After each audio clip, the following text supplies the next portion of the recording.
د بالاماڼۍ تاڼې پولیس ته د چینچیانو سټاف سره د قبرستان نه د یو انسان خپه میلاو شوې ده. دې حوالې سره د بالاماڼۍ تاڼې پولیس وینا ده چې ته اطلاع میلاو شوه چې چینچیانو سټاف سره کوم قبرستان دی په هغې کې یو انساني خپه پرته ده. دوی لاړل چې ویې کتل نو هغه د انسان خپه وه، ګسه خپه وه. بیا دې فنګر پرنټس والا هم راغوښتي دي، د هغې فنګر پرنټس یې هم اغوښتي دي.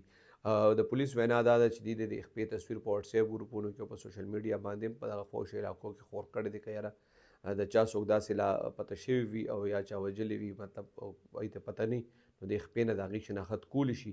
څنګه چې تاسو ته یاد وي نو څو ورځې وړاندې تېره هفته کې د شاهپور تاڼې پولیس کې هم دغسې یو واقع شوی وه. د یو انسان 2 لاسونه او 2 خپې چې کوم دي دا پنجې د هغې میلاو شوې وې. د هغې خو دا دومره پته لګېدلې وه چې په هغه لاسونو باندې نکریزې وې، نو دا پته لګېده چې هغه ښځه ده.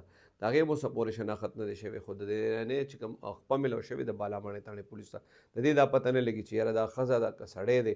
خو پولیس وایي دومره دې ته مطلب د دغه شي نه اندازه شوې ده کومه خپه چې میلاو شوې ده چې دا انساني خپه ده او ګسه خپه ده، خو لا ورسه یې نه دی میلاو شوی.